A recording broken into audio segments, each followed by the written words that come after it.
नमस्कार, मैं किरणेश कुमार। 2020 के बिहार विधानसभा चुनाव में एक नारा खूब गूंज रहा था। बिहार में बहार है, नीतीश सरकार है। वहीं 2025 में होने वाले बिहार विधानसभा चुनाव में इस बार नारा गूंजेगा, बिहार में नीतीश सरकार है, अपराध, लूट, भ्रष्टाचार बेलगाम है। नीतीश कुमार हर मीटिंग में, बिहार विधानसभा और विधान परिषद और आम सभा और हर मीटिंग में एक बात जरूर कहते हैं कि 2025 वाले बिहार को याद कीजिए। वे अपने 20 साल की उपलब्धियों को नहीं गिनाते हैं। लालू प्रसाद यादव के सरकार के कार्यकाल में, राबड़ी देवी के सरकार के कार्यकाल में बढ़े अपराध को गिनाते हैं। 2005 से पहले वाले बिहार की बात करते हैं, लेकिन बिहार में हाल के दिनों में जो अपराध बढ़े हैं उसकी चर्चा कहीं नहीं हो रही है, न मीडिया में है और न कहीं। दिन दहाड़े आरा में 10 मार्च को 25 करोड़ के जेवरात लूट लिए गए। लखीसराय में एक सीपीआई के कार्यकर्ता की पत्नी की हत्या कर दी गई। बिहार में अपराध बढ़ रहा है, विधि व्यवस्था चौपट हो गई है। नीतीश कुमार कहते हैं पुलिस की नियुक्ति कर दी गई है, बड़े पैमाने पर पुलिस की नियुक्ति कर दी गई, लेकिन पुलिसिंग कहीं नहीं दिख रही है। अपराधियों के मनोबल बढ़े हुए हैं। जहां देखिए पुलिस बैठकर मोबाइल पर चलाते हुए दिखते हैं और अपराधियों का पर से पुलिस का भय समाप्त हो गया है। लेकिन दुर्भाग्य है बिहार का कि 10 मार्च को आरा में 25 करोड़ की लूट हो जाती है और बिहार विधानसभा चलता रह जाता है। फिर 11 मार्च को इस मुद्दे पर बिहार विधानसभा को घेरना चाहिए, विधानसभा बाधित होनी चाहिए और विपक्ष को इस मुद्दे को लेकर सरकार में से जमकर सवाल करना चाहिए। लेकिन मुख्य विपक्षी राजद सदन से ही गायब रहता है। नेता प्रतिपक्ष तेजस्वी यादव सदन से गायब रहते हैं। और चुनावी साल में अगर बिहार विधानसभा चल रहा और इस तरह के मुद्दे विधानसभा से गौण हो और सदन चल रहे हो, कोई बाधित नहीं हो, यह सरकार के हित में जाता है। लेकिन यह से हम बिहार की दुर्भाग्य कह सकते हैं। नीतीश कुमार 2005 की तो बात करते हैं, हर मीटिंग में करते हैं, लेकिन इस 20 वर्षों के दौरान जो घटनाएं घटी है, जो अपराध है, उसकी कहीं चर्चा नहीं होती है। लालू राबड़ी देवी के कार्यकाल में जो अपराधी थे, आज नीतीश सरकार में मंत्री बने, विधायक बने, सांसद बने, दिल्ली से पटना तक की सत्ता का सुख ले रहे हैं। और वहीं बिहार विधानसभा के बजट सत्र के दौरान इस पर चर्चाएं नहीं हो रही है। नेता प्रतिपक्ष सदन से गायब है।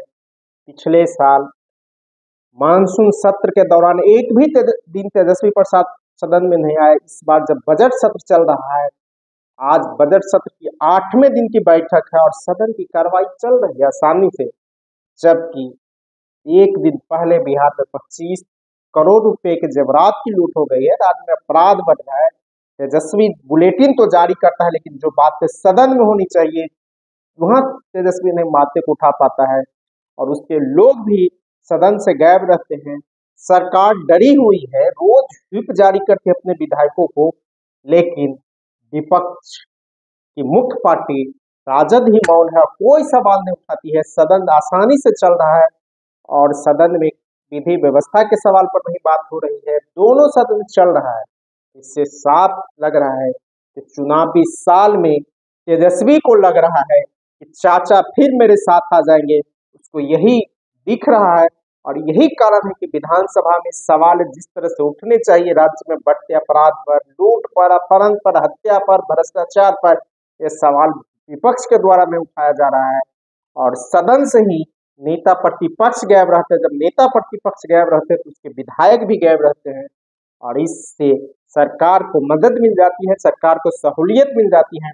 लोगों का कहना है तेजस्वी इसलिए सदन में सवाल नहीं उठाता है तो उसे लग रहा है कि नीतीश कुमार फिर मेरे पास आ जाएंगे। लेकिन यह बिहार के लिए दुर्भाग्य है। जो काम विपक्ष को करना चाहिए वह काम तेजस्वी यादव नहीं कर रहा है और सरकार आसानी से अपनी घटनाओं पर, अपनी विफलताओं पर पर्दा डालने में सफल रह जाती है। और राज्य में जो अपराध बढ़े हैं, लूट बढ़ी है, हत्या हो रही है, अपहरण हो रहे हैं, भ्रष्टाचार बढ़े, बिना रिश्वत के कोई काम नहीं होते हैं। इस पर जिस तरह से सरकार को सदन में विपक्ष को घेरना चाहिए था, वह काम विपक्ष नहीं कर रहा है और तेजस्वी लगातार सदन से गायब रहता है। और दुर्भाग्य है कि एक दिन पहले लूट होती है और सदन सुचारू रूप से चल रहा है। इससे बड़ा दुर्भाग्य और क्या हो सकता है। अब कार्यस्थगन प्रस्ताव की सूचना ली जाएगी। माननीय सदस्यगण, आज दिनांक 4 मार्च 2025 के लिए निम्न माननीय सदस्यों से कार्यस्थगन प्रस्ताव की सूचनाएं प्राप्त हुई हैं। एक, श्री रणविजय साहू सविसा, श्री अख्तरुल इस्लाम शाहीन सविसा, श्री सऊद आलम सविसा, श्री रामबली सिंह यादव सविसा, श्री भूदेव चौधरी सविसा, श्री मुकेश कुमार यादव सविसा, श्री अजय कुमार सविसा, श्री मोहम्मद इजहार असफी सविसा, श्रीमती मंजू अग्रवाल सविसा, श्री सदेव राम सविसा, श्री कुमार कृष्ण मोहन सुदय यादव सविसा, श्री विजय कुमार सविसा, श्री समीर कुमार महासेठ सविसा एवं श्री अजीत कुमार सिंह सविसा। 2, श्री अजीत शर्मा सविसा। भाई आप बोल रहे हैं तो मुझे लग रहा है कह रहे हैं कि मत बोलिए। नहीं बोले हैं, नहीं पढ़े हैं, नहीं मुझे वही सुनाई पड़ा। आज दिनांक 4 मार्च 2025 को सदन में माननीय राज्यपाल के अभिभाषण के धन्यवाद प्रस्ताव पर वाद विवाद एवं सरकार का उत्तर का कार्यक्रम निर्धारित है। अतः बिहार विधानसभा की प्रक्रिया का संचालन नियमावली के नियम 6(3) एवं नियम 47(2) के तहत नियमानुकूल नहीं रहने के कारण कार्यस्थगन प्रस्ताव की सभी सूचनाओं को अमान्य किया जाता है। अब शून्यकाल लिए जाएंगे। अब शून्यकाल लिए जाएंगे।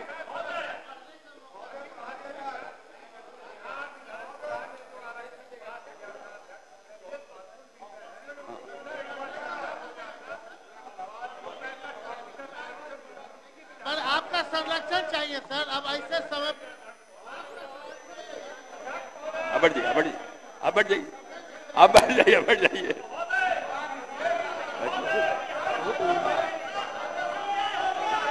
अल्लाह कर हो। अवध बिहारी बाबू कुछ कहना है, उनको सुन बैठ जाइए, बैठने बोलने दीजिए। अरे बोलिए। हाँ, कि कार्य स्थगन है, आप केवल पढ़वा दीजिए। पढ़िए, हो गया। तो एक साथ शोर करेगा तो कैसे होगा? बहुत श्री रणविजय साहू पढ़िए।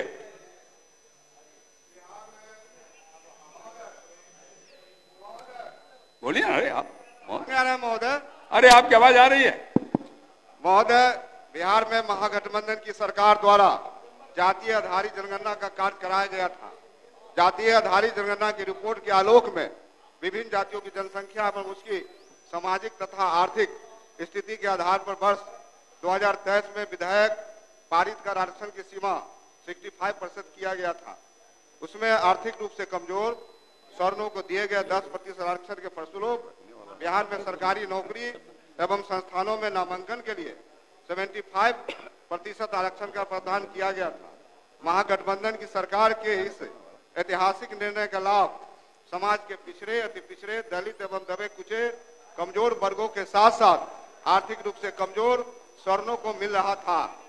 महागठबंधन की सरकार द्वारा बिहार विधानसभा में 9 नवंबर 2023 को इसके लिए विधेयक लाया गया था तथा दोनों सदनों में पारित कराकर इसे कानून का रूप दिया गया था। लेकिन इस कानून को भारतीय संविधान की 9वीं अनुसूची में शामिल नहीं किए जाने के कारण रद्द कर दिया गया है।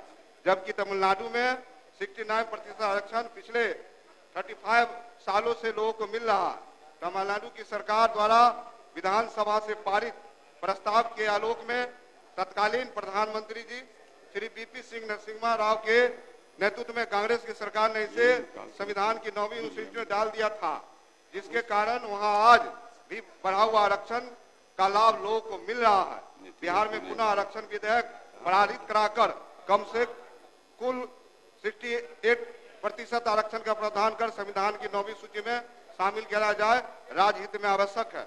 अतः दिनांक 4/3/2025 के सारे पूर्व निर्धारित कार्यक्रम को अध्ययन कर बिहार के इस आरक्षण कानून को पारित करा के 9वीं अनुसूची में शामिल करने जैसे अति लोक महत्व विषय पर विमर्श हो।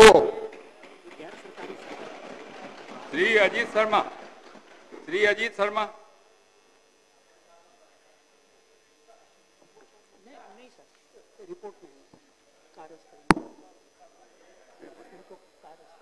कार्य स्थगन नहीं पढ़ना चाहते तो कोई बात नहीं है।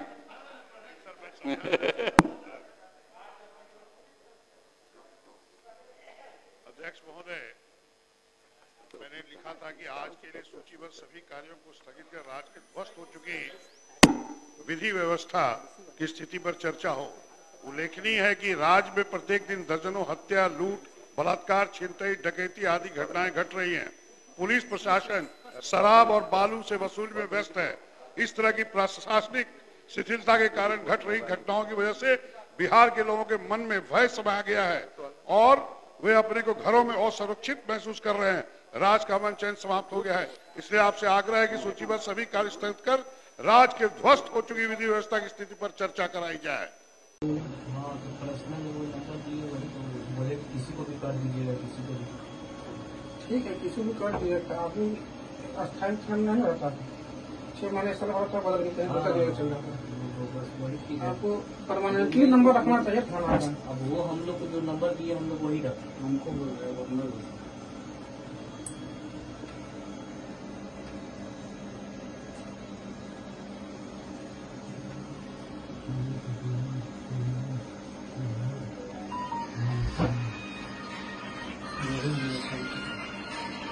हाँ मान लीजिए। हाँ हाँ